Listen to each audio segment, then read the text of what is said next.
Bueno, ahorita en octubre son 10 años de mi primera pelea de MMA. No, buenísimo. 10 años y fue para acá. Pero qué arrecho, ¿no? Bueno, mira, estamos en el podcast con Miguel Ortegano, un gran peleador de aquí de Venezuela. Tiene una gran historia que debe ser contada y tiene mucha experiencia. Así que, No, gracias por la invitación y encantado siempre de estar aquí en este primer podcast y esperamos que sea el primero de muchos. Así que, Todo el éxito. mira, sabes que te he seguido mucho desde hace tiempo que estás en Picay, con el sensei mi abuelo. Cuéntame un poco cómo fue tu inicio en el karate. Bueno, fíjate, el Sensei Luis Abuelo es para mí mi padre en las artes marciales. Sí, esto que tiene mucha... Sí, no, la compenetración y el cariño y la estima que nos tenemos es eso, una relación de padre e hijo. Yo me inicié en el karate a los 3 años de edad.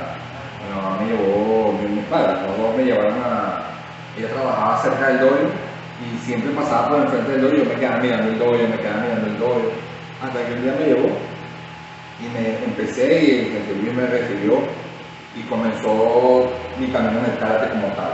Y bueno, hasta el sol de hoy todavía me considero un karateca, me considero practicante de karate, todavía hago mi rutina de karate, mi entrenamiento. Y el karate para mí ha sido la base fundamental de toda mi carrera marcial. Claro. Bueno, yo he visto mucho, he visto videos en kata, bueno, yo también practico karate, yo tengo cinturón marrón. Sí.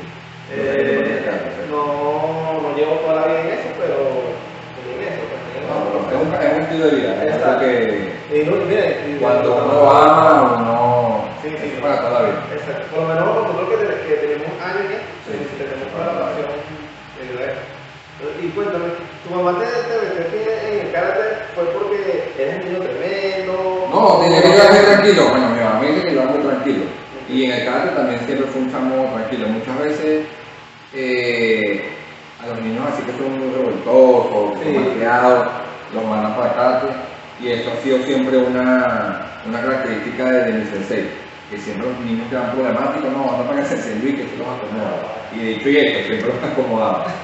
Y una pedagogía muy buena para ese tipo de casos. Pero en mi caso yo me considero que siempre fui un chavo muy tranquilo. Nunca me gustó ni pelear en la calle, siempre fui una persona muy disciplinada. Pero yo creo también fue porque empecé en muy temprana edad. Sí. O sea, no fue esa la excusa para empezar Ajá, porque no, me gustaba. no. Y desde, como el Sensei Luis me agarró de los 3 años, él me educó de una forma muy marcial, muy disciplinada y inculcándome valores, todo lo que tenía que como llevar mi vida, y eso me ha servido para todo, para mis estudios, para mis relaciones, con mi familia, todo. Esto ha sido parte de mi vida siempre. Bueno, sabes que he estado también investigando sobre el sensei Luis Abuelo y el sensei totalmente es un ícono en artes marciales aquí en Lara. Aquí en Lara lleva toda la vida, todo el mundo que ha practicado artes marciales lo conoce. Cualquiera que hace karate aquí en Lara y hasta en Venezuela, me atrevo a decir, sabe quién es el Sensei Luis Abuelo. Él fue cuando existía la ISKF aquí dura en Venezuela, él fue coach de equipo que quedó segundo lugar en el Panamericano. Y anécdotas de Sensei Luis interminables, de verdad. Sí. Y él tuvo su cinturón negro del maestro Nakayama, o sea, de la línea directa del maestro Funakoshi, y eso es. Es decir, el sensei... Ese título pesa mucho. Exacto, y el sensei tiene mucho, pero muy buen, ¿cómo te digo? Una buena comunicación con los alumnos. Sí, siempre. Te corrige y tiene una pedagogía Excelente. como de profesor No, universitario. claro, lo que pasa es que también él estudió 6 años en Estados Unidos, es ahora profesor de educación física. Ah, sí, porque la línea Claro, también. es perfecto, es profesor de educación física, sabe mucho de anatomía, sabe mucho de sistemas de entrenamiento. O sea, de verdad, él es una eminencia en cuanto a lo que es la parte marcial y todo lo que tenga que ver con el entrenamiento físico. Él es un crack, de verdad, con todo eso. Sí, yo he visto que tiene... Y él sabe proyectar eso hacia sus alumnos, como tal. Es interesante, Sí, porque sí.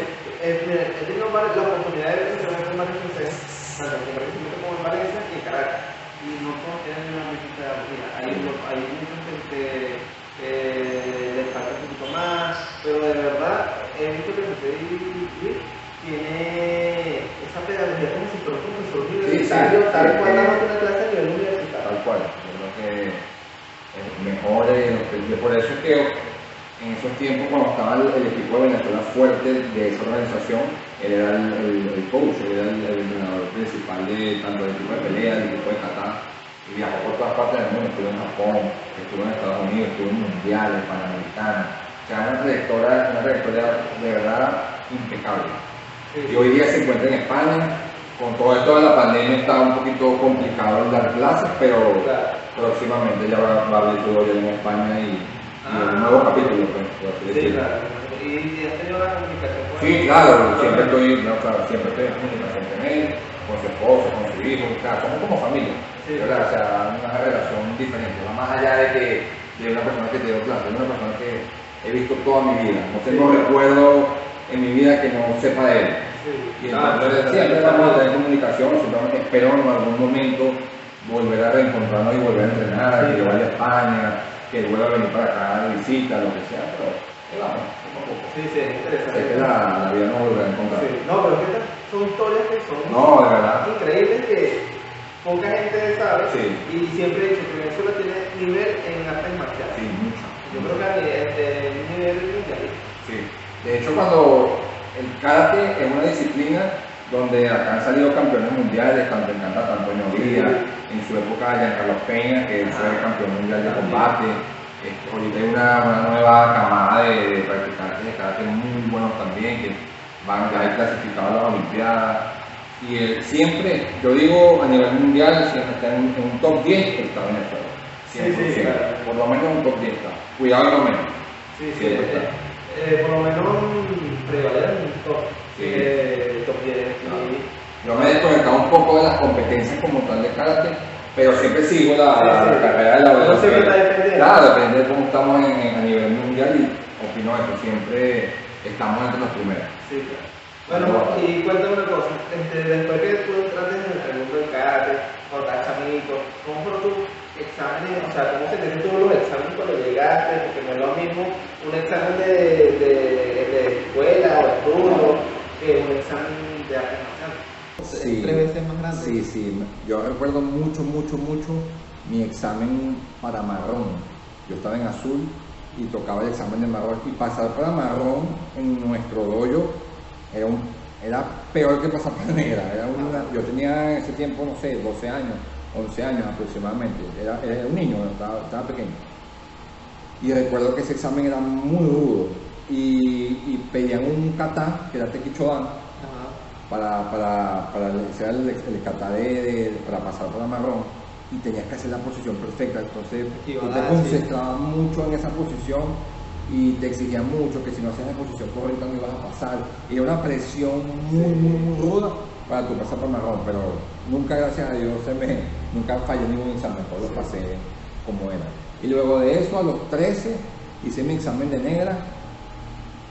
Esa fue la última vez que vino el sensei Okazaki para Venezuela. ¿Fue qué año? Eso fue, yo tenía 13 años, ya no va a ser más de 15 años atrás. Y él luego volvió a venir, pero volvió reciente, antes de su muerte, hace como 5 años, él volvió otra vez. Pero él tuvo un tiempo desconectado de Venezuela, de que por también el sistema, el tipo de la situación que había acá. Pero esa vez fue la última vez que él vino para acá, todavía estábamos con ISKF, y él me hizo el examen para cinturón negro. O sea, yo presenté para cinturón negro con él. Fuimos 5 personas que presentamos esa vez, 4 compañeros y yo. Y ese examen fue súper complicado, y lo peor de todo es que como que no nos daban los resultados de una vez. Entonces me acuerdo, esa presión. Claro, me acuerdo que en la noche había un tema de que, o sea, como teníamos el Sensei Luis y el Sensei Okazaki, entonces teníamos como unos infiltrados para ver si habíamos pasado el examen. Entonces, llamando en la noche para ver, Sensei, pasamos, no pasamos, sí, tranquilo, sí pasamos. Claro. Al día siguiente nos dijeron que se había aprobado el examen y nada, eso fue genial, eso fue un gran paso para mí. Sí, y de ahí, yo me imagino que esos exámenes presentaste junto con Jonathan, que también veo que son muy amigos. Lo que pasa es que Jonathan es más viejo que yo. Sí. Sí, claro, él me lleva 5 años. Ah, no Entonces, sabía. cuando estábamos niños, yo siempre lo veía a él como un referente. Claro. ¿Ves? Porque yo tenía 10 años, ella tenía 15. Y yo veía a él, que él era el que más peleaba, el que siempre íbamos en el mismo nivel, pero él era mayor que yo. Sí, claro. Entonces, él tenía su grupo de compañeros y yo tenía mi grupo de compañeros. Por cosas de la vida, ambos nos fuimos quedando solos, pues fuimos creciendo, pero los compañeros de él se retiraban y los compañeros míos se retiraban. Hasta que llegó un momento aproximadamente cuando yo tenía ya como 18, ya que ya era adulto, ¿me entiendes? Que él no tenía compañeros, yo tampoco, y empezamos conectamos él y yo, pues, y de ahí empezó a todo. Ah, bueno, porque todos tienen No, historia. claro, exacto, siempre nos conocemos desde niños, pero como cuando éramos niños no nos pasábamos juntos, Sí, porque claro. éramos en una época diferente. Pero ya después que ambos crecimos, empezamos ya Sí, claro. a andar juntos para arriba y para abajo, porque era para todo, para los dos. Ya después que llegamos como adultos, pues, Claro. por así decirlo. Yo tenía 18 y él tenía 23. Y mira, y con la parte de las competiciones cuando estabas chamo, yo me imagino que competiste. Te voy a decir algo, yo competí demasiado, y siempre perdía. Bueno, pues, cuéntanos un No, poco. no, mira, cómo te lo era. juro, siempre perdía en todas las, cuando era niño. Ajá. Si no perdía, me descalificaba. Siempre. Y eso era algo que a mí me tenía como que bloqueado. Pues siempre decía, no me voy a poder ganar una medalla, una medalla. En los torneos internos sí siempre ganaba. Pero cuando iba que si para el domo, para eventos así regionales o nacionales, siempre. Porque te chocaba el estilo de Sí, karate porque nuestro estilo, tradicional. mi estilo era muy tradicional, entonces siempre nunca se me va a olvidar una vez, un evento en Valencia, un nacional de SKF, fui ganando una a una todas las rondas y me toca la final con un chamito que era mucho más chiquito que yo. Y le lancé una patada bella, hermosa, todos los árbitros dieron un pon Ajá. y el principal me descalificó, chamo. Y en ese tiempo era la final, si te descalificaban no ganabas nada. Chao. No ganabas ni segundo lugar, No, nada. nada. Perdí fuera del Como que torneo. estás botado. Hermano, el trofeo que le dieron al chamito era más grande que él. Era como de 1,5 metros el trofeo. Yo me fui para la grada a llorar, no hombre. Yo era cinta verde en ese tiempo, tenía, no sé, 10 años, 11 años, no me acuerdo ahorita de qué edad tenía. Pero fue algo que me quedó aquí marcado porque yo dije, bueno, ¿cómo me voy a perder ese trofeo? Pero cuando llegué adolescente, yo dije, no, yo tengo que adaptarme a este sistema. Claro. Y empecé a ser un poquito más deportivo en los eventos y empecé a ganar.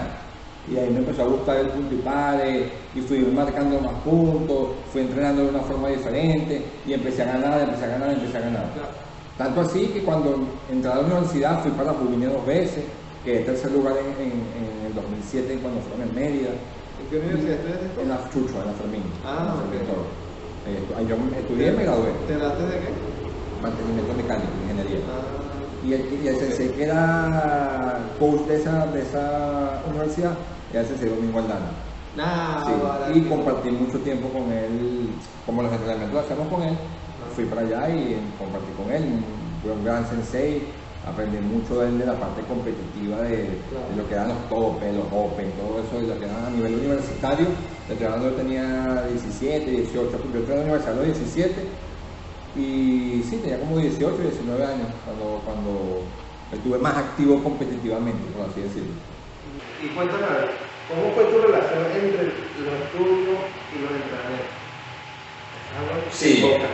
Cuando yo me aparté del karate aproximadamente 2 años, cuando estaba en el colegio, por así decirlo, porque yo vivo en Duarte, eso aquí en aquel tiempo era 40 minutos de aquí, y se me hacía difícil venir, porque me pusieron clase, yo entrenaba en las tardes, y me pusieron clase en las tardes, y imposible venir.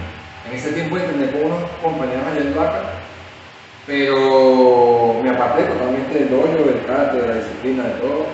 Y luego cuando estuve como en 9º año, fue que el horario se me acomodó y pude regresar otra vez al karate y reencontrarme otra vez con el sensei y ahí empecé. Exactamente. Y ya luego en la universidad, cuando estuve en mi tiempo universitario, sí estaba residenciado aquí, no tuve problema. Es rudo. Sí, es difícil, pero como siempre decía mi sensei, uno tiene que organizarse en todo. Sí, claro. Pero a ti no te pasaba que por lo menos en exámenes del colegio y estás en pleno examen, o tenés que estudiar tu examen y tú estás pensando en el examen de karate. Sí, bueno, menos mal que cuando eran exámenes de karate, eso eran 2 veces al año nada más. Sí, No me tocaba tanta Pero siempre estoy muy organizado en ese sentido de para todo hay un tiempo, para un tiempo específico, tanto para el trabajo, para el estudio, para el entrenamiento, para la novia, para todo. Si no te organizas, te va a volver un 8 y... A mí yo tengo la mala suerte que con las mujeres, para los exámenes, es horrible. Por lo menos me salió un examen, me está haciendo acordar. Y eso es el examen para mí, presentar y entrar una acordada, el quiz, eso es horrible. El siguiente examen me tenía que sacar una acordada. Una semana antes del examen me tenía que sacar acordada. Y yo pasé cachete así, no, imposible. Yo gracias a Dios tuve muy sano en cuanto a lecciones. Sí, las lecciones que tengo hoy día ya es más que todo por el desgaste de tanto tiempo. Sí, claro. Pero me considero todavía sano, pero no tengo rodillas lesionadas ni nada. Sí. Bueno, por lo menos, y otro examen que me pasó tal cual. Me empezó a salir la acordada de abajo. Hasta el examen así. Y en el siguiente examen tenía que sacar una acordada una semana antes del examen. Así fue. 2 años esperando para No, yo presenté igual, pero como ese dolor horrible. Sí, me imagino. y tomarse unas pastillitas como para aguantar la Pero pega. bajan. Sí. Un poco de ibuprofeno. Total, ahora es legal. Sí. Porque si yo digo la vaina que yo no censura. Sí, total. Bueno, entonces, y cuéntame cómo tú llegaste a la trayectoria de que estás practicando karate y de ahí brincaste a lo que es la MMA. Bueno. O empezaste con otra. Sí, no, yo siempre estuve en karate, nunca practicé otra disciplina. Mi primer cambio como tal de disciplina fueron las MMA. Claro. Eso pasó aproximadamente en el año 2008, 2009 aproximadamente. Yo ya veía el deporte por televisión, ¿entiendes? En aquel tiempo era UFC, la que inició el UFC. Y me gustaba mucho y seguía mucho la cuestión. De hecho, cuando más me interesó, me puse a investigar por internet. En ese tiempo no existía Instagram, no existía Facebook, era Messenger. Y me puse a investigar por internet, así, Google, escuelas de MMA en Venezuela. Y me salieron 3 escuelas, ninguna en Barquisimeto.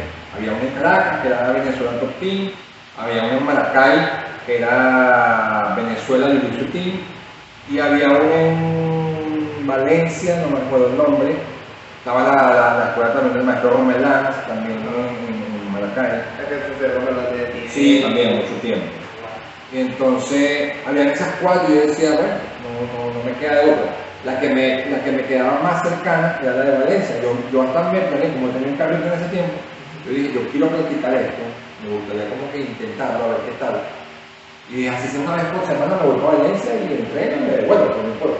Pero eso fue como a qué edad. Tendría yo, en el 2005 tenía 17, 20 años, bueno, 20, 21 años aproximadamente. ¿Te las traté con viajes? Sí, no fui. No, yo estaba investigando, pero fíjate lo que pasó. Yo investigando porque yo decía, no, yo quiero ir, voy a hacerlo. En medio de la investigación, estoy en la universidad, en el 2009, 2010, y un amigo se acerca y me dice, hermano, ¿a que no sabes qué estoy practicando? Me dice, y yo digo, ¿qué? Digo yo, estoy haciendo MMA. Y yo, mentira, me está jodiendo. Sí, hermano, ¿en dónde? Le digo yo, en Santa Elena, me dice, no puede ser, ¿en serio? Sí, llévame, yo quiero practicar. Y él me llevó, que se llama César, él estudiaba conmigo, él vive en Trujillo. Y él fue la persona que me llevó a mi primera escuela de MMA como tal. De hecho, en estos días me escribió por Instagram y me dijo, me felicitó, me dijo, no, pero no es mi pelea, me dijo, no, hermano, me ha seguido. Y siempre le estaré agradecido, siempre, si ve esto por las redes, le mando las gracias porque él fue el que me llevó por primera vez a una escuela de MMA. Y empecé con el profesor Manuel de Pablo. Él fue la primera vez que yo toqué una escuela de MMA. Y yo dije, vamos a ver cómo es. Y fui, hice mi entrenamiento y sí me di cuenta, fino, de los movimientos, luchamos en el piso, claro, totalmente distinto y me gustó mucho. Y ahí duré con el profesor como un año hice mi primera pelea de MMA. ¿Qué pasa? Que yo ya venía con una base. Sí, yo venía con negro. claro, ya venía ya con algo que me apoyaba. Sí. Y eso fue, aún lo sostengo, mi pilar para todo lo que yo he hecho. Entonces, el profesor hacía más Muay Thai, era más striking, era más mi estilo. Y entrenando con él, entonces se dio cuenta que yo una vez metí a Jonathan, mira, no, porque también le gustaba, ya consiguió una vez con el MMA, vamos para entrenar. Y empezamos a entrenar con él, que yo me fui a José Luis, y él siempre, gracias a Dios, José Luis nunca nos dijo que no a nada. Él siempre dijo, si ustedes quieren entrenar otra cosa, háganlo, pero sepan bien dónde están, con quién están, qué están haciendo, y que nunca se vayan a aprovechar de ustedes. Él siempre me lo dejó en claro. Y él siempre va a hacer su casa y que cuando necesiten algo yo voy a estar aquí. Y yo, como tuvimos ese apoyo de él, empezamos a entrenar con el profesor y hicimos nuestra primera pelea en el 2011. Es un evento que se hizo en la Maestranza en Maracay. Ese evento lo organizó el maestro Romel Lanz. Ahí peleó Manuales, ahí peleó Chalo, ahí peleó Héctor Urbano, ahí peleó Kevin Díaz, creo que son hoy en día referentes de MMA a nivel nacional y que han peleado afuera también. Claro, ahí peleó Rubén Villavicencio, que después de él se convirtió en un referente de Muay Thai también aquí en Venezuela. Pelearon otros alumnos de Maestro Romer, pelearon muchos representantes del MMA que con el tiempo fueron, quizás algunos tuvieron la oportunidad de salir, otros no, pero eran referentes a nivel nacional siempre. Claro. Y ahí fue mi primera pelea. Ahí gané, me fue bien, gracias a Dios. Luego de eso, Jonathan y yo decidimos abrirnos de donde estábamos por razones netamente personales. Y el secretario le dijo, véngase para acá y empiecen a entrenar aquí. Yo lo voy a ayudar, yo voy a ser el entrenador, vamos a meterle. Pero nos faltaba algo, que era el jiu-jitsu, que nosotros no hacíamos jiu-jitsu. Teníamos, arriba estamos perfectos, pero abajo no sabemos nada. De hecho, sí, es rudo, es un mundo totalmente diferente. Sí, porque si tú no tienes piso, claro. No, de hecho, tener una. Claro, exacto. De hecho, cuando empezamos a entrenar, a dar clases y tal, teníamos un ligero conocimiento, pero era muy básico, demasiado básico. Y empecé a conocer al profesor Endler y fue y le pedí que si quería ser el profesor de jiu-jitsu, que se pudiera empezar a entrenar con él. Él me dijo que sí, y ahí empezó mi camino en el jiu-jitsu. Que cuando me puse un kimono y me senté a hablar acá del jiu-jitsu, me enamoré del jiu-jitsu como un niño. De verdad fue algo totalmente diferente. Pero una cosa, cuando tú conseguiste ese punto del jiu-jitsu, entraste, estabas entrenando jiu-jitsu, MMA y karate. No, hacía mi karate aparte y entrenaba yo MMA con Jonathan solo. ¿Entiendes? Ahí teníamos 2 o 3 alumnos que entrenaban con nosotros en el karate y ahí era lo que nosotros hacíamos. Yo peleé en el 2011 y entrenamos, me abrí como en el 2012 aproximadamente. La escuela la abrimos en octubre del 2012 y yo hice mi primera pelea en Estados Unidos en abril del 2013. Fíjate, sí. Porque yo le dije a Jonathan, ya que abrimos nuestra propia escuela de MMA, tenemos unos alumnos, estamos entrenando nosotros, tenemos que salir a pelear. Sí, yo le dije a él, aquí lo primero es que hay que salir a pelear. Ya habíamos peleado aquí en Venezuela, pero digo, nadie ha salido a pelear a Estados Unidos, nadie. En aquel tiempo yo también haciendo mis investigaciones, había como 3 o 4 personas venezolanas como tal que habían peleado en Estados Unidos, pero eran personas que ya vivían fuera de Estados Unidos. No es que eran personas que estaban aquí, viajaban y volvían. No. En aquel tiempo era Randy Barroso, que era el dueño de Venezuela Top Team. Él vivía en Estados Unidos y él ya había peleado en Estados Unidos. Todavía se mantenía activo en ese tiempo. Estaba Máximo Blanco. Máximo Blanco vivía en Japón desde los 10 años y él era referente de la MMA, que él peleaba afuera. Y había como 2 o 3 personas más que pelearon en ese mismo año, como en el 2013. Pero como te dije, eran personas que vivían en Estados Unidos, no vivían aquí en Venezuela. Entonces yo me puse a investigar también por como tal, estaba en Instagram, no había nada de eso. No, que era duro conseguir las cosas antes de la fe. Pero internet también no se salía todo. Sí. se usaban mucho los correos electrónicos. Sí, durísimo. Eso era Ese era el chat. Ese era el chat, eso se usaba mucho. Me puse a investigar, empecé a buscar eventos de MMA, hasta que di con una promotora que se llama El Arte del Combate, se llama Art of Combat en inglés, y mandé un correo, que estamos interesados en competir, que éramos dos, Jonathan y yo, le mandé todo mi currículo y todo, y me responde un muchacho que se llama Spencer Page. Spencer Page él participó en el TOF, en los años cuando empezó el TOF, él estuvo en el TOF, y él vivía en Nueva York, y él era como el matchmaker de ese evento. Okay. Y él me dijo, él quedó impresionado porque él nunca había recibido una petición de ese sentido. Y me dijo, ¿de verdad ustedes van a venir para acá a pelear? Y yo, claro, por supuesto. Bueno, vénganse para acá, el premio va a ser tanto, lo único que nos dijo, no podemos pagar los pasajes, es todo. Pero cuando lleguen aquí nos hacemos cargo de ustedes totalmente. Pues es una carga que claro, por supuesto. Y empezamos a mover patrocinantes, muchas empresas nos ayudaron y conseguimos los pasajes, y en aquel tiempo era relativamente fácil, no era tan difícil pagar los pasajes. No había tanta restricción. Exacto. Conseguimos la ayuda, viajamos a Estados Unidos, y ese fue como que el impulso. Eso fue un antes y un después de ese viaje como tal. Fue una aventura totalmente, porque nos fuimos Jonathan y yo, y un amigo que se llama Tommy, que él era compañero de nosotros de karate, y él también nos ayudó tanto en patrocinio como en compañía, pues.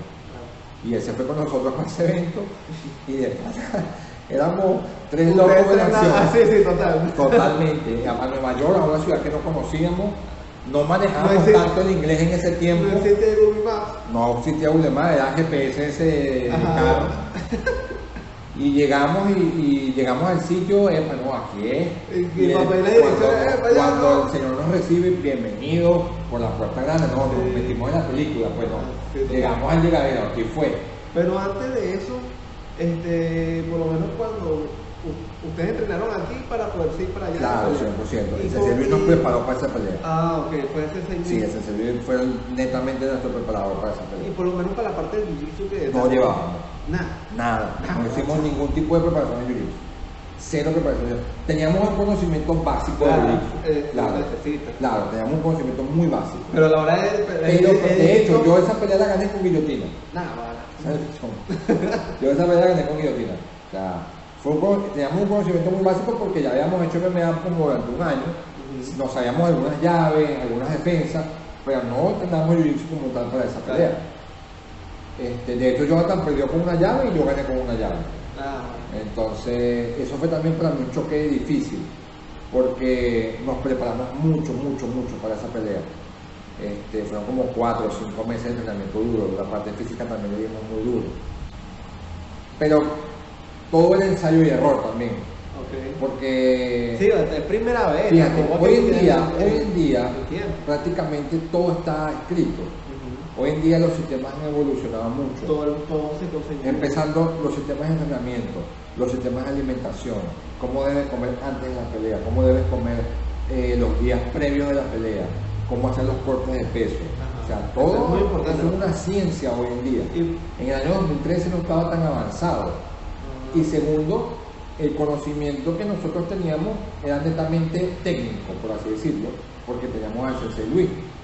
Más no teníamos algo de decir cómo vamos a cortar peso, cómo vamos a llegar. O sea, nos amarramos en una bolsa y nos poníamos a trotar y ya, pues. O sea, después del pesaje nos dejamos a comer cantidad de carbohidratos, helados, grasas, porque teníamos una semana pasando hambre. Hoy en día no se hace así, hoy en día tiene que ir reduciendo. Todo está. Y sin embargo todavía pega los cortes de peso. Por supuesto, pero imagínate cómo pegaba en ese tiempo. Fue un milagro. Fue un milagro, nosotros hayamos competido y ha hecho un buen papel en ese entonces. Pero lo hicimos y se logró. Y me pasó mucho que en ese evento Jonathan peleó primero que yo y él no logra ganar y casi que toda la responsabilidad me cae a mí. Y yo digo, porque claro, o sea, alguno tenía que ganar a juro. O sea, no podíamos venir los dos para la cabeza. ¿Por qué? Porque se habló mucho de nosotros en ese tiempo también. Cuando nosotros nos abrimos, ¿qué pasa? Que aquí en Venezuela no había nadie que hacía MMA. Entonces, cuando nosotros empezamos a hacer MMA, muchas personas nos criticaron. Muchísimas. así como muchos nos apoyaron, Sí. muchísimos nos criticaron. No, y quedamos- todavía. Y claro, aquí en quedamos Venezuela todavía hay locos, gente que no critica la sabíamos vaina. nada, que no éramos nadie. Yo dije, tranquilo, vámonos a pelear y vamos a demostrar quiénes somos. Entonces fuimos a pelear, pum, Jonathan cae y yo digo, todo pum, cae a mí. Si yo lograba la victoria, buenísimo, pero si perdía, Sí, imagínate. Ajá, habíamos peleado, pero no podíamos cerrar ninguna boca. Sí. Entonces cuando yo logro ganar, no, olvídate, ya, eso era lo que teníamos que hacer. Claro. Y que gané de una buena forma, no fue que gané de suerte. Sí. La finalizar al oponente. Ajá. Y ahí para acá, todo es historia, que yo digo a la gente. Pero por lo menos cuando viste lo de Jonathan, ¿qué pensaste en ese momento? Me sentí horrible. Y Pero estabas ahí, claro, yo estaba ahí, en la esquina y yo en la esquina, no había nadie. Porque éramos nosotros dos solos. Claro, no, el evento era totalmente organizado, algo excelente. Pero nosotros éramos solos, no íbamos con nadie, nada más con mi amigo, ¿me entiendes? Y mi amigo y yo éramos en la esquina de Jonathan, y después Jonathan y él eran en mi esquina. Y llegamos solos, todo el mundo estaba en nuestra contra. Porque todos los que peleaban eran de Italia. Y vienen todos de otro país a pelear contra nosotros. Sí, la presión fue difícil. Y luego que yo, pero entre todas las cosas, cuando yo no pelea, y prácticamente era una pelea y venía yo. Y él también se pasó el switch como que no importa, no pasó nada, ahora tengo que ayudar a Miguel. Y él de una vez entró, se cambió, tal, no importa, tranquilo, lloramos los dos y la dejamos para él, vamos a concentrarnos que dejó yo ahora. Yo sé que ahí tengo que hacerlo bien. Pero Una pelea de por medio. Ah, ok. Pero una vez él peleó, se bajó, se Empezaste puso la a pelea y yo empecé a calentar y entraba yo de una vez. Había frío. O sea, ¿Esa pelea fue dónde? En una ciudad que se llama Binghamton, en Nueva York, que es muy hacia el norte y es fría. Sí. Y uno Claro. no encontraba cómo calentar. Yo me ponía Tampoco he querido para Nueva York, pero. yo intentaba, pues, hacía jumping jack, hacía flexiones y todo, y no entraba en calor, no empezaba a sudar. Pero bueno, logré pelear, gané y yo sentí que había ganado el cinturón de la UFC. Sí. Chamo, cuando me levantan esa mano, yo no me lo podía creer. De verdad, ninguna victoria la he disfrutado tanto como esa primera victoria. Sí, Porque era la recompensa. y me imagino que gritaste así. Sí, mira, había una recompensa, o sea, era la recompensa de un trabajo duro, y porque yo sabía dentro de mí lo que significaba esa victoria, porque significó mucho para nosotros. Quizás hoy en día, después de tanto tiempo, uno lo ve, pero era una pelea amateur, pero en ese tiempo nadie lo había hecho. No. Nadie lo había Es que en hecho. ese tiempo la MMA aquí en Venezuela. Claro. Y el que era MMA, no, estaba en Claro, en ese Y tiempo. todavía lo dicen, porque obviamente no han tenido chance de lo que es compartir con personas de ese ambiente. Sí. En ese tiempo nadie lo había hecho y fue un paso muy grande. Gracias a eso nos dimos a conocer. De hecho, yo llegando a Venezuela y la gente de Meridiano me estaba llamando. Sí. Mira, tu peleaste, el papá de Randy. Mira, felicitaciones, queremos pasar tu pelea por Meridiano, ¿dónde la tienes? No, eso está en YouTube. Menos mal que el evento lo subió a YouTube. Y ellos la pasaban por Meridiano a los 4 o 5 días que yo peleé, ellos la pasaban por Meridiano. Me llamó mucha gente de todas partes de Venezuela felicitándome, profesores, y eso me ayudó mucho. ¿Y cómo fue con Jonathan también? Cuando ustedes dos llegaron. No, el recibimiento fue igual en realidad de no, claro. Sí, me imagino que Yo siempre he dicho algo. Nuestro trabajo siempre ha ido de la mano. Lo que él hace y lo que yo hago. Hoy en día, o sea, si vamos atrás, nuestro trabajo como equipo de MMA, como equipo de peleadores, sus victorias son mis victorias. Y mis victorias son las victorias de él. Así como las derrotas también. Las derrotas de él son mis derrotas y mis derrotas son mis derrotas. Siempre hemos compartido eso. Haga lo que él haga, yo voy a estar involucrado en eso, siempre. Igual de su parte. Hoy en día, él está por su lado, yo estoy por el mío. Pero esta comunicación. Claro, por supuesto. Siempre Lo que él haga o lo que yo haga, siempre nos involucra directamente. Siempre todas sus victorias, cuando él fue ahorita para UFC, yo me sentía ahí UFC. O sea, porque somos uno, ¿me entiendes? Yo me sentía ahí, porque es un sistema, es un equipo, es una lealtad, es todo lo que hemos hecho, que lo soñamos cuando empezamos. Algún día iremos para UFC, y algún día iremos para UFC. Y cuando él diga, hermano, voy para UFC, no voy como peleador, pero voy para una Pero eso es una victoria decisiva. Por lo menos es una vaina que Jonathan está entrenando ahorita a Cubilcón, que es el candidato para pelear contra Kamaru Usman. Va a estar muy buena esa pelea también, la segunda, porque la pelea anterior de Kamaru Usman contra Covington ganó Usman al final del último asalto, como a los 3 segundos como faltaba para terminar. Y con esa experiencia de Jonathan es impresionante. Por eso te digo, o sea, siempre nuestro trabajo va a ir ligado hasta que estemos muertos. Sí, claro, no me imagino. Y cuéntame una cosa, por lo menos cuando ustedes llegaron aquí, tú me comentaste que no tenías casi experiencia en jiu-jitsu. No, exacto. Al yo volver, yo dije, no, vamos a empezar con el jiu-jitsu. Sí. Luego de esa pelea, claro, yo dije, no, vamos a empezar a hacer jiu-jitsu. Fui para el World Ranger y ahí empezó el camino del jiu-jitsu. Pero con el sensei de ¿verdad? Claro, era lo mismo. El World Ranger es algo bueno, profesor maestro con el exacto. Pero parece que aquí en Barquisimeto te vaya ahí. Exacto, pero la cuestión es que si tú entrenas aquí con Edger y después tienes para allá para el CCI con el Lance o... Sí, siempre tocaba ir para allá. Seminarios, pues. Claro, había que hacer muchos campamentos allá. Claro. Es donde conocí a Chalo, a Juan Villavicencio, a Héctor, a Richard, que son compañeros allá de Romero, que son de Maracay. Y esos fueron mis inicios en el jiu-jitsu. Y cuando ellos iban para allá, para Maracay, yo entrenaba con ellos allá. Okay.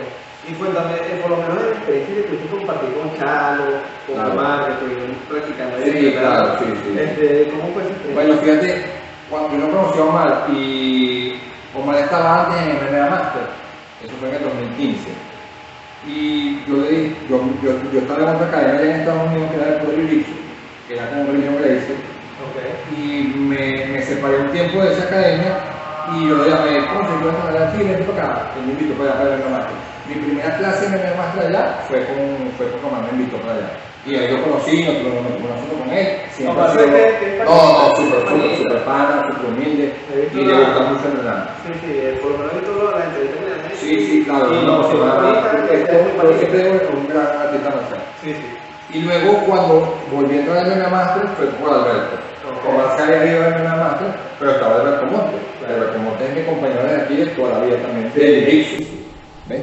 Y entonces me dijo, no hermano, vente para acá. Y yo tuve una pelea en el 2016, fue mi primera pelea allá en Estados Unidos. Tú tuviste varias peleas ahí, yo vi una por YouTube que estuvo heavy, que tú quedaste, te dieron tu toque. Sí, y y después tú lo tocaste a él, lo botaste ahí, pero tú lo llevaste al piso y lo terminaste ahí. Eso fue con Trevor Morienza. Eso estuvo bueno. Eso fue en el 2015. Yo en ese tiempo estaba en Miami y entrenaba con Religion Gracie. ¿Ves? Eso fue también una etapa de mi vida, previo a MMA Master. Yo, luego de que yo peleé en Estados Unidos, conocí a un sensei que vivía en Miami. Claro. Él me felicitó por Facebook y me dijo, Concha, felicitaciones, a la orden por aquí por Miami, siempre se me puso a la orden. Y en el 2014, 2015, yo hice mi primera aventura por la ciudad de Miami y hablé con él y me dije, en el 2014 yo tuve una pelea en las Islas Vírgenes, que esa también fue otra aventura, yo me fui solo para las Islas Vírgenes. Jonathan no estaba entrenando y Jonathan solo, solo, sin nadie, hermano. Entonces, déjame, luego de peleamos en Nueva York, volvimos a pelear en Nueva York y en el 2014 consigo otra pelea en las Islas Vírgenes. Y había que hacer escala en Miami. Ya tenía este contacto de este señor en Miami que me dijo, yo entreno aquí en el Religion Gracie Academy, cuando quieras venir a entrenar, aquí están las puertas abiertas. Buenísimo. Jonathan no pudo ir conmigo en ese tiempo por cuestiones de trabajo. Sí, claro. Sí. Y yo me fui para Miami, yo me fui con mi mamá iba de paseo para Miami y yo me fui con ella. Me puse en contacto con la gente de las islas y ellos me dijeron, llega a Miami y de Miami para acá nosotros pagamos el pasaje. Yo le dije, pero yo voy solo, yo no tengo esquina, no tengo nada. Me dijo, tranquilo, le quité yo, vamos. Ah, bueno, no hay problema. Me fui para Miami, conocí a ese sensei, se llama Alejandro, conocí a ese sensei, conocí al maestro Rillo, me entrené con ellos como una semana. Hice como que las últimas preparaciones para la pelea. Ajá, y me fui para Miami, para las Islas Vírgenes. En las Islas Vírgenes, en el pesaje, me doy cuenta que yo soy la pelea principal. A mí no me han dicho que yo era la pelea principal del evento. Y cuando yo que me llaman, digo, no, pero es la pelea principal. Ah, bueno, me cuadro, me toman la foto. Y me llega un promotor de un equipo de Puerto Rico y me dice, ¿tú con quién andas? Y yo, no, hermano, yo solo. Y yo, no, vale, vente con nosotros. Y conocí que el coach, conocí a un coach que se llamaba David Cummings, se llama David Cummings. Era un viejito campeón mundial de Muay Thai como 15 veces. Él andaba con un muchacho y con una muchacha que iban a pelear ese evento. No, vente para acá con nosotros. Y quédate aquí con nosotros. Y me pagaron el almuerzo, la cena, anduve con ellos. Oye, pero qué buena fe esa. Sí, vale, fue muy de pinga. Siempre he visto que los latinos tienen claro. ese buen gesto de Luego el promotor, el dueño del evento me llama, mira, te vas a quedar con los de Puerto Rico, no hay problema, no, dale, tranquilo. Y me fui por la habitación de los chamos que había conocido y el profesor me dio una camisa del equipo y todo, no, tranquilo, entonces el equipo ahora, yo te voy a ayudar mañana, vamos a hacer tu esquina, vamos a hacer tu equipo. Ahora buenísimo. Al día siguiente fuimos a comer otra vez, me compraron las venas que en las que iba a pelear, de verdad me apoyaron mucho en ese sentido. Y yo era del main card y esa pelea la dejé convocado en 20 segundos. No, todo fue. Y no te llegaron que, mira, quédate con nosotros, vamos a firmarte un contrato. Él me invitó mucho para Puerto Rico, pero como te dije, yo he sido una persona que en todo este tiempo de carrera, que bueno, sacando cuenta ahorita, te comentaba antes de que comenzáramos, hoy en octubre cumplió 10 años de mi primera pelea de MMA como tal, porque fue en octubre del 2011. Ahora, en este estado de compañeros también, ¿cuándo fue que peleamos en Maracay? Y si buscamos la foto por Facebook, fue el 29 de octubre del 2011. Esa pelea en Maracay. Sí, yo pillé una foto que tienes todavía en el Instagram y estoy viendo la fecha. De hecho, vi que fuiste también te hicieron un flyer, un post para la publicidad en una pelea de MMA Master. Sí, claro. Y fuiste imagen ahí yo también. el post de ese evento. PFL, creo que se llama. PFL, se llama Premier Fight League.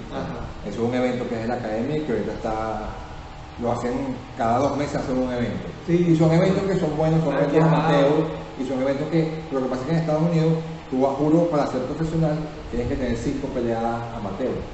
Y eso sirve como de trampolín para muchos peleadores que están para verla todo. Claro, para lo que sea. Sí, me imagino. Es que es interesante solamente ver cómo es el mundo del gimnasio, pues, porque solamente te muestra la promotora. Sí, y no te hablan de cómo es un camino duro. Siempre he visto que ellos, por lo menos MMA Master, siempre he visto que hacen esos eventos, pero yo creo que es como para evaluar a los peleadores cómo están ahí, para después llevarlo para otro sitio. Sí, y no, y que como te dije, son eventos que tú necesitas para comenzar. Sí. Por ejemplo, si tú llegaste, mira, yo quiero pelear, bueno, empiezas a entrenar. Bueno, primero vas a hacer una pelea de kickboxing y luego vas a hacer una pelea de grappling. Y bueno, necesitas para hacer tu primera pelea de amateur, buenísimo, gente que con protectores, con guantes un poquito más grandes. Sí, te gustas como amateur, ¿ves? Luego que tú haces tus 5 primeras peleas amateur, ya tienes opción a pelear profesional. Pero cuando tú te dan esa opción, ¿es pero que ya va a pasar una promotora grande o...? Claro, por lo menos en Premier, en la DC en la que estamos hablando, tú puedes por lo menos pelear en Titan. Que Titan ya la pasan en UFC Fight Pass. Sí. Y que si tú ganas un campeonato en Titan, te dan un UFC directo. Bueno, sí, claro, por supuesto.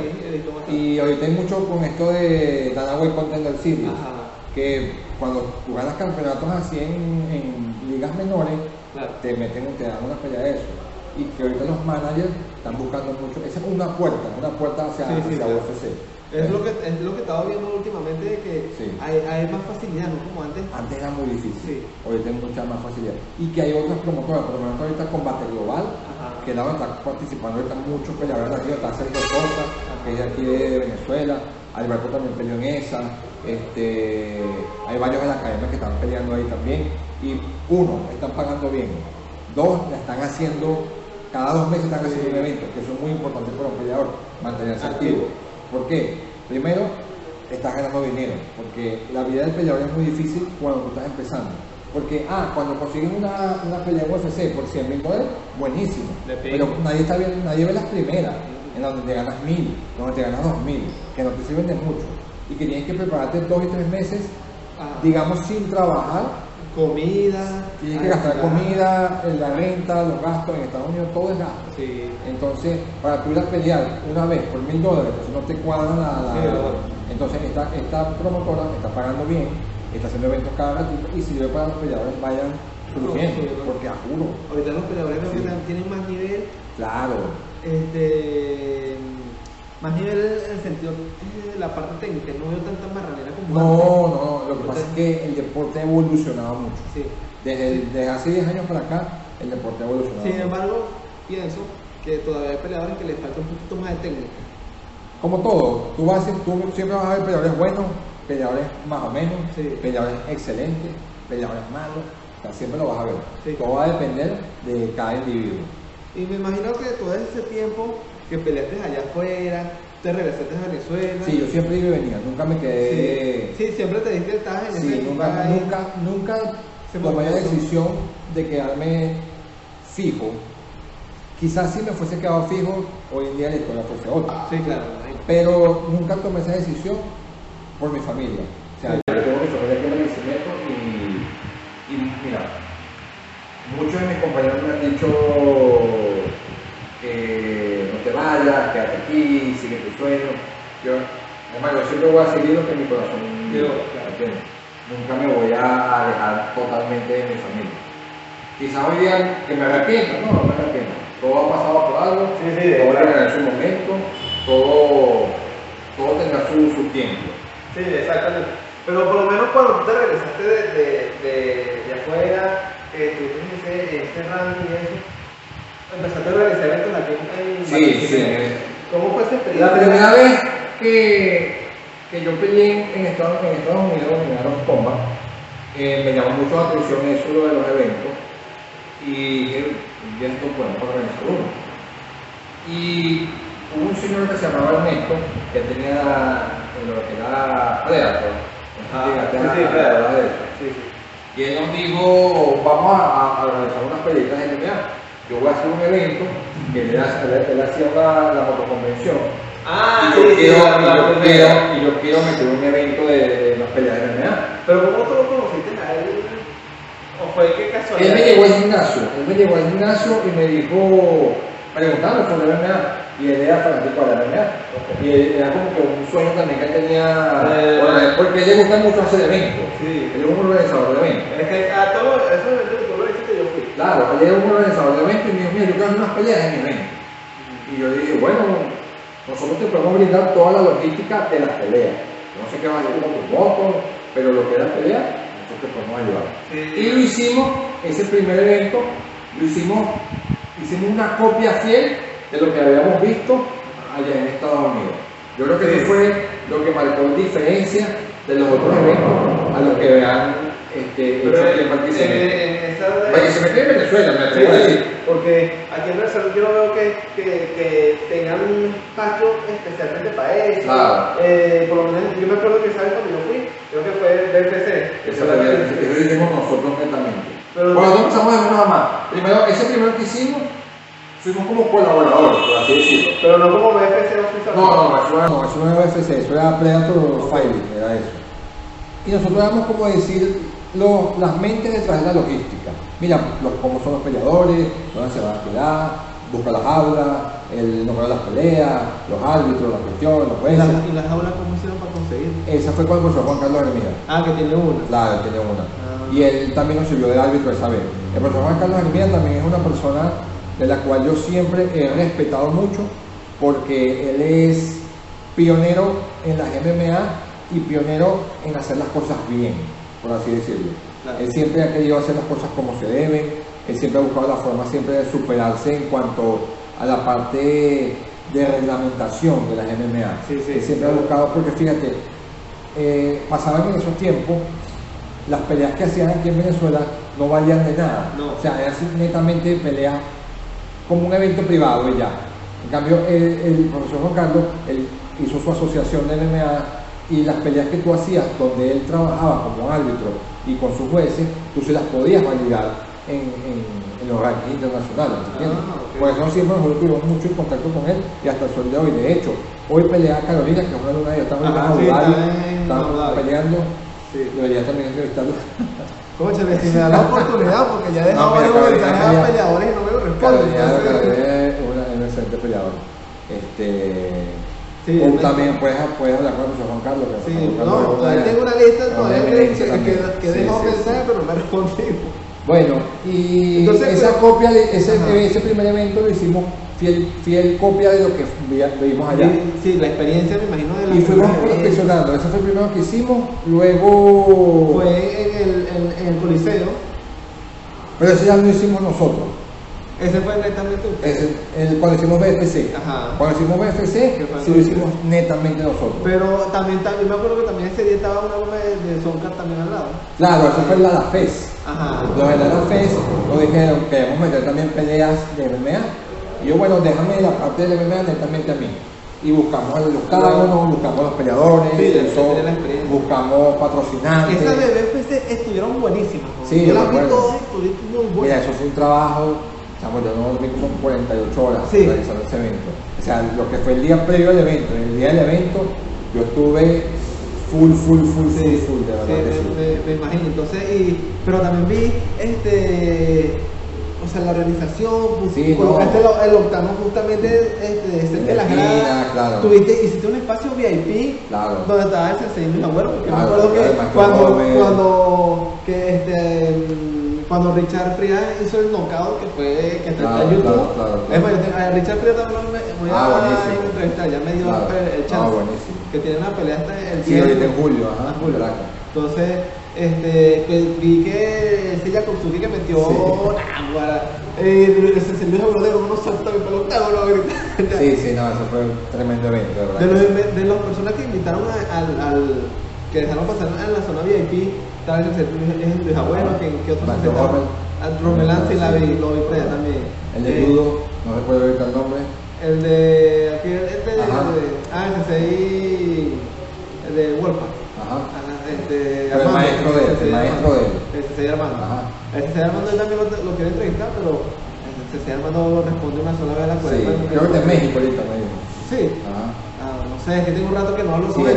Yo le escribí que, coche, le quiero ver que cuando tienen cupo y eso, para ver si aprender judo, porque yo estuve un tiempo entrenando con él, pero el trabajo, la universidad, también estoy practicando karate, entonces es rudo, pues.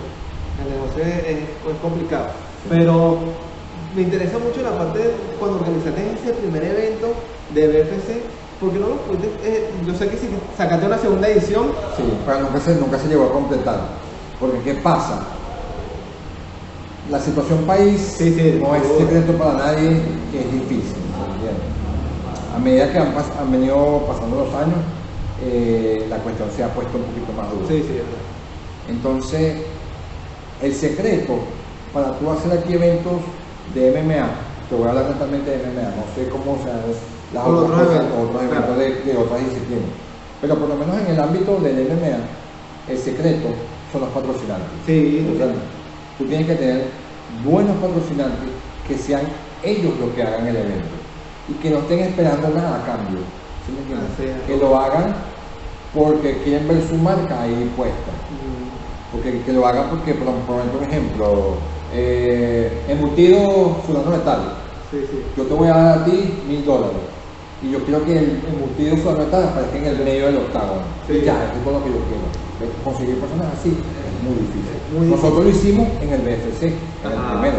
Todos los patrocinantes que estuvieron ahí nos dieron me acuerdo el dinero que tenías en las franelas que hicimos, en las pantallas, ahí todo ese evento fue patrocinado. Y todo muy bueno, porque también la organización, la gente porque tú te puedes dar el lujo de todos los detalles, esos pequeños detalles. Están muy buenos. Nada más el hecho de tú pagarle al peleador encima del octágono, ya eso es mucho. Eso es demasiado. Eso es demasiado. Nadie pagaba, a unos 15 días te pagaba.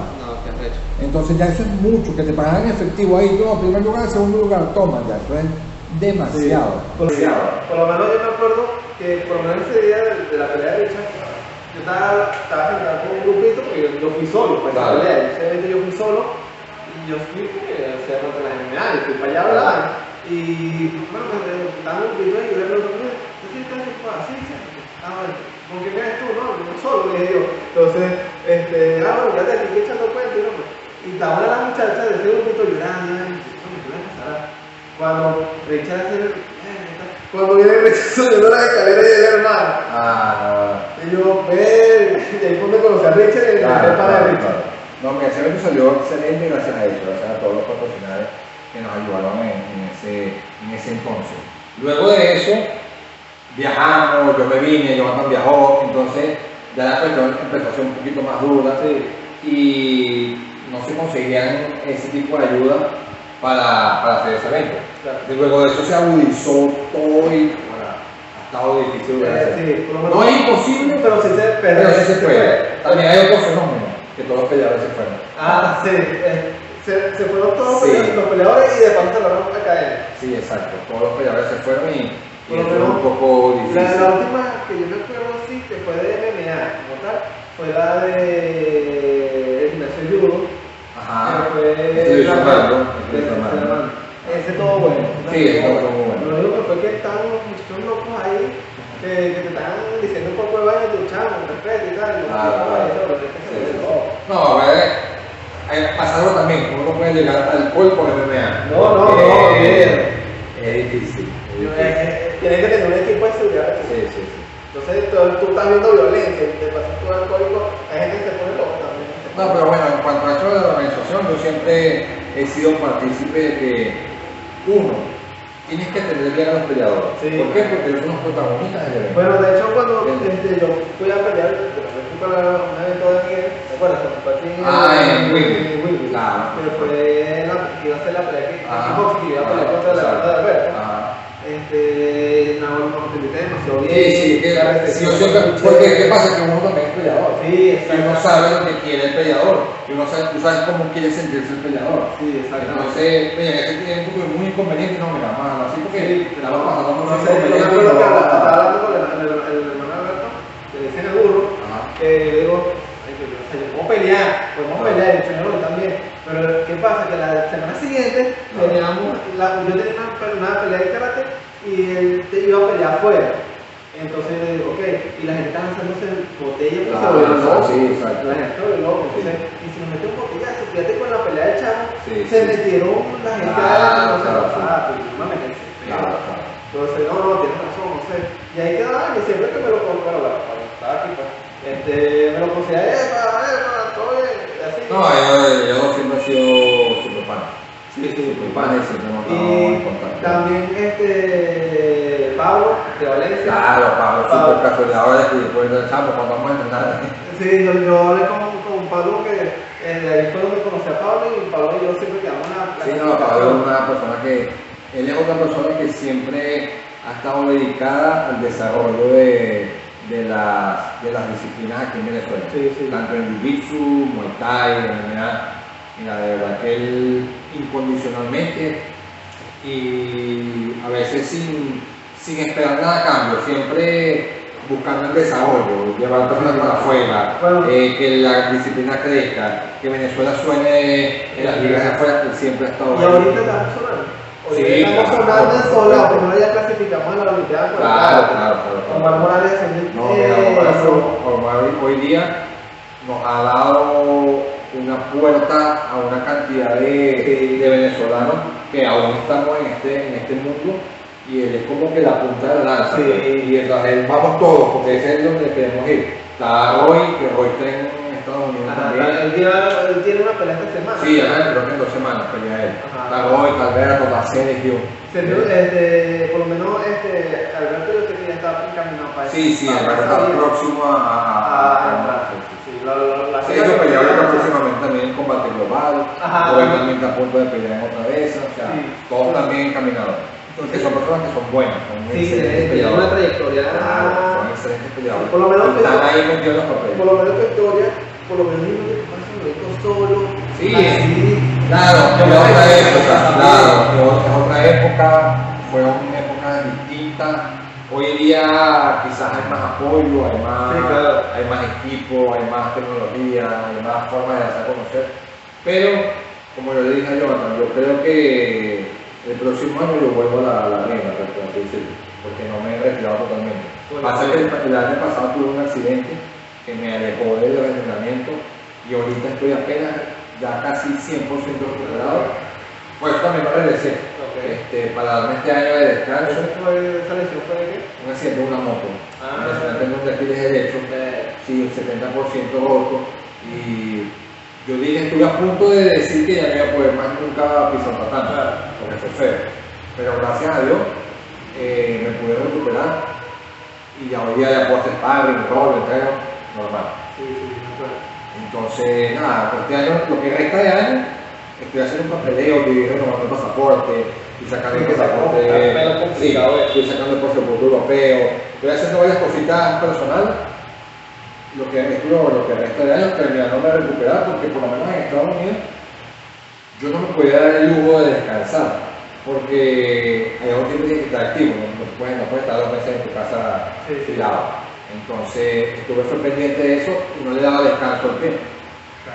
Y ya ahorita que estoy aquí me puedo dar ese lujo, porque tengo mi negocio, tengo mis clases y no le doy tanto trabajo al pie y estoy enfocado en recuperarlo, en fortalecerlo y eso me ha caído muy bien. No, entonces, los medicamentos. Claro, exacto. Lo que resta de año, yo voy a estar aquí terminando de recuperarme, entrenando, preparándome y yo creo, si todo sale bien, el próximo año me voy a soltar a empezar para meter, para entropar.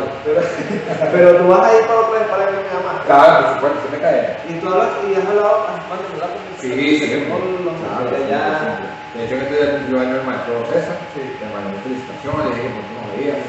Gracias a Dios, yo cuando entré en Media Master, entré con una buena victoria, pues yo fui, Alberto estaba allá, y me con él como una semana, peleé y gané de buena forma. Y ellos me abrieron las puertas, me dijeron, tranquilo, vente a entrenar, no tienen que pagar nada, ayudarnos con las clases, ayudarnos a limpiar el tatami, aquí estamos todos juntos, somos una familia, porque que te den ese apoyo es difícil. Entonces, gracias a Dios me abrieron las puertas, los maestros se han comportado conmigo de una excelente forma y también que uno se lo ha ganado, como siempre digo, con mucho respeto, con mucha disciplina y con mucha humildad, siempre te van a abrir las puertas. Sí, exacto, por lo menos yo lo veo a ustedes como una familia, un grupito de amigos, por lo menos los venezolanos que están allá, veo que están muy, siempre están en conversación con Alberto, Roy, también como ese grupito. Sí, no, de hecho, es un grupo de WhatsApp, todos que están fuera de Estados Unidos. Hay practicantes de Jiu-Jitsu, hay practicantes de MMA. Y siempre nos hemos mantenido ahí, siempre juntos porque es una buena plataforma para el apoyo de todos. Sí, claro. Y bueno, cada quien, inclusive estamos en academias diferentes, por lo menos más tengo una academia, porque tengo otra academia. No, pero o sea, para sí, los únicos que compartimos academia somos Sergio, Alberto y yo, estamos en la misma academia. Pero quedan como esa amistad. Claro, por supuesto, que siempre va a estar. Y que no hay esa pelea interna entre academias. Nosotros nos unimos a entrenar y nadie se pone bravo, o nada por el estilo. Eso pasa mucho aquí en Venezuela. Sí. Cuando Pablo ha sido mi hermano de toda la vida, pero él no es en la misma academia, ¿entiendes? Claro. Pero como yo soy ortegano de MMA, no tengo nada firmado con nadie, yo siempre voy para allá, lo visito, voy para acá. Sí, mi dojo es su dojo y su dojo es mi dojo. Eso entre familias, eso siempre hay que apoyarse, pues, entre compañeros atletas, pues, por así decirlo. Sí, exactamente, eso es algo muy importante. Y bueno, cuando entrené en la Master, sí, me abrieron las puertas, tuve esa oportunidad, tuve la oportunidad de dar clases ahí a los novatos, porque ya tienen el grupo de profesionales y tienen el grupo de personas normales comunes y corrientes que van que quieren aprender, exacto, que salen en las noches. Y yo tuve la oportunidad de dictar par de clases ahí de las mías de Muay Thai y a veces de MMA. ¿Sabes que también vi también la pelea que te dije que ibas por un cinturón? Esa la perdí. Sí, pero el tipo llega al techo. Esa la perdí. El tipo es gigante. Después intenté. Sí, ¿cómo está? Después intenté pedir la revancha, pero no se me dio. No, es que es rudo, es rudo. Es que yo cuando vi una con esa grapa, es rudo. Pero es muy importante eso y esa historia que claro, es tu historia no sale ni en la televisión, claro. Es una historia, no sé si he tenido la oportunidad que te una entrevista así, me han realizado una entrevista donde en YouTube, concha, ¿cómo es la historia de este peleador? No. O cómo es la historia de un wrestler, no nadie sabe. Sí, pero cuando estuve más activo no estaban tan activas las redes en ese momento. Exacto. Quizás hoy día, si vuelvo a pelear hoy día, si no queda el próximo año, ahí nos volvemos a activar con todo eso. Exacto. Pero yo por lo menos yo voy a estar pendiente de los peleadores de aquí, de cómo están sus competiciones, cómo ha sido su historia, porque son historias que deben ser contadas. Claro. Es más, yo estoy pensando ponerle al primer podcast tu historia debe ser contada. Ah, buenísimo. Sería muy bueno. Porque esos son, por lo menos tu historia, que te fuiste solo para pelear, eso nadie lo sabe. Y eso es algo que sí, no eres el único peleador que le ha tocado, yo me imagino que hay muchos más que le ha tocado. Entonces, es historia para el deporte venezolano también. Y creo que esas son cosas que tienen que pasar por la televisión, pero no lo hacen. Entonces yo estoy creando mi podcast para darnos a conocer de que no, las MMA no son como las pintan que no son muy malas, son un poco de locos, somos malandros, pero eso no es así. Ahí está Víctor, ¿no? No yo. Ah, ok. Tranquilo. Vamos a ver. No, pero vamos a cerrar. Vale. Entonces, bueno, este fue el podcast de hoy. Bienvenido Miguel Ortegano, un gran peleador. Pronto va a volver otra vez al MMA Master, si es que, próximo año, perfecto. Y bueno, futuras entrevistas, también le voy a decir que para el futuro también para hacer otra entrevista. No, claro, por supuesto. Tal vez si estás afuera te den un like con Instagram, pero tú vas a conseguirme en las redes, si tú quieres te paso el video, Claro. para que lo tengas ahí. Hoy día todavía estoy activo, estoy dando clases, hoy día estoy asociado con mi profesor de YouTube que se llama Oscar Gutiérrez, estamos dando clases aquí en Barquisimeto y nada, me buscan por Instagram y ahí nos ponemos en cuadro que quieren entrenar. Dale, Siempre bienvenido. de todas maneras yo te voy a dejar aquí abajo del video, en la descripción, voy a colocar el Instagram de Miguel para cualquier cosa, información, se comunique con él. Buenísimo. Entonces, bueno, Miguel, No, muchas gracias. no, gracias. Un gusto poder entrevistarte y bueno, Tranquilo. La primera vez, sí, vale.